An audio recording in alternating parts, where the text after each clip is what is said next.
ఈరోజు మనం ఇన్‌ఫర్టిలిటీకి, గట్ హెల్త్‌కి రిలేషన్ ఏంటి? అది ఎందుకు ఇంపార్టెంట్ అనేది చూద్దాము. హలో అండి. నేను doctor Durga, fertility specialist, 49 fertility centre, Tirupati branch. So, ఈ రోజుల్లో మనకి గట్ హెల్త్ మీద చాలా రీసెర్చ్, చాలా స్టడీస్ అండ్ చాలా అవేర్‌నెస్ అనేదొచ్చింది. So, fertility as such gut health మీద డిపెండ్ అవుతదా అనంటే, యెస్. గట్ హెల్త్ అనేది చాలా చాలా ఇంపార్టెంట్ మనకి ఫర్టిలిటీకి.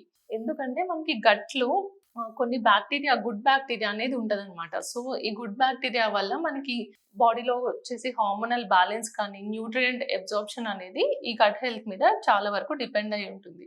సో, ఈ గట్ హెల్త్ కనుక మనకి డిస్‌రెగ్యులేట్ అయిందంటే మనం దానిని డిస్‌బయోసిస్ అని అంటామనమాట. మనకి గట్‌లో మైక్రోబయోమ్ అనేది ఉంటది. సో, ఈ ఇంపార్టెంట్ బాక్టీరియా గనుక డిస్టర్బ్ అయ్యి, ఆల్టర్ అయినట్లయితే మనకి గట్ హెల్త్ అనేది డిస్టర్బ్ అవుతదనమాట.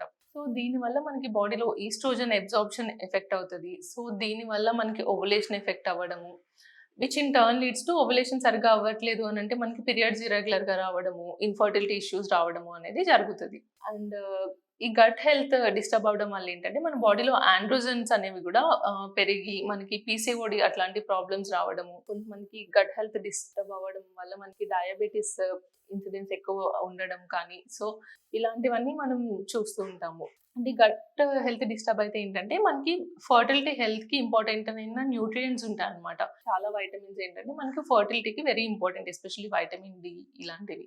సో, ఇలాంటివి గూడా ప్రాపర్ అబ్జార్ప్షన్ లేకపోతే which in turn leads to fertility issues అన్నమాట. సో, ఈ గట్ హెల్త్ అనేది మనం ఇంప్రూవ్ చేసుకోవాలంటే ఏం చేయొచ్చు? మెయిన్‌గా వచ్చేసి మనకి డైట్, ప్రోబయోటిక్స్ అని ఉంటాయి గదా! మనకి ఆ probiotic rich food, fibre rich diet అనేది తీసుకోవడం వల్ల మనం గట్ హెల్త్‌ని ప్రాపర్‌గా ఉంచుకోవచ్చనమాట. And other factors like lifestyle related factors, stress తగ్గించుకోవడము. సో, ఇలాంటివన్నీ కూడా మనకి గట్ హెల్త్‌ని ఇన్‌ఫ్లుయెన్స్ చేస్తాయి. దీనికేమైనా మెడికేషన్స్ ఉంటాయా మేడం అనంటే, మెయిన్‌గా diet, lifestyle changes, stress తగ్గించుకోవడము, వీటిలన్నిటితో పాటు మనం కొన్ని సప్లిమెంట్స్ ఉంటాయన్నమాట.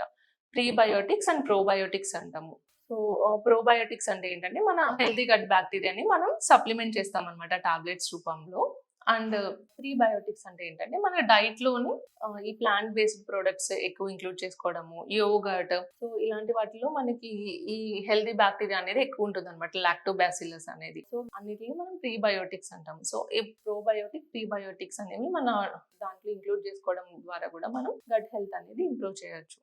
సో, ఓవరాల్‌గా గట్ హెల్త్ అనేది ఫర్టిలిటీకి చాలా important. So, make sure your gut health is good. Thank you.